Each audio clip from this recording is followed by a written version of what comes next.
తెలంగాణ ప్రజలకు వాతావరణ శాఖ చల్లని కబురు చెప్పింది. నేడు రేపు ఉత్తర దక్షిణ మధ్య తెలంగాణ జిల్లాల్లో పలు చోట్ల ఉరుములు మెరుపులతో కూడిన భారీ వర్షాలు కురిసే అవకాశాలున్నాయని హైదరాబాద్ వాతావరణ కేంద్రం హెచ్చరించింది. నైరుతి రుతుపవనాల కదలికలు చురుగ్గా సాగుతుండటంతో రాబోయే 2 రోజులు అత్యంత కీలకమని అధికారులు వెల్లడించారు. గద్వాల, వనపర్తి, నాగర్ కర్నూల్, మహబూబ్ నగర్ జిల్లాలో ఇప్పటికే కురుస్తున్న స్థిరమైన వర్షాలు కురుస్తుండగా క్రమంగా తగ్గుముఖం పడతాయని చెప్పారు. అదే సమయంలో నిజామాబాద్, జగిత్యాల, నల్గొండ, సూర్యాపేట, ఖమ్మం, రంగారెడ్డి జిల్లాలో నేడు అక్కడక్కడ మోస్తరు నుంచి భారీ వర్షాలు కురిసే అవకాశం ఉందని స్పష్టం చేశారు.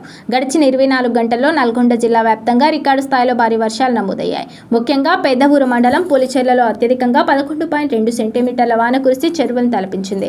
అడవిదేవులపల్లి మండలం ముల్కచెర్లలో 9.5 సెంటీమీటర్లు, నాంపల్లి మండల కేంద్రంలో 8.2 సెంటీమీటర్లు, త్రిపురారం మండలం మాటూరులో 7.9 సెంటీమీటర్లు, దామరచెర్ల మండలం తిమ్మాపూర్లో 6.5 సెంటీమీటర్ల వర్షపాతం నమోదైంది. అలాగే ఖమ్మం జిల్లా నేలకొండపల్లిలో 7.9 సెంటీమీటర్ల మేర వర్షం కురిసింది. శుక్రవారం మధ్యాహ్నం, సాయంత్రం వేళల్లో హైదరాబాద్ నగరంలోని పలు ప్రాంతాలను భారీ వర్షం ముంచెత్తింది. చందానగర్, మియాపూర్, జేఎన్టీయూ, కేబీహెచ్పీ, జీడిమెట్ల, సనత్ నగర్, అమీర్పేట్, బోర్బండ, జూబ్లీహిల్స్, పంజాగుట్ట, నాంపల్లి, అబిడ్స్, కోటి, బషీర్బాగ్, నారాయణగూడ ప్రాంతాల్లో ఈదురుగాలులతో కూడిన వాన పడింది.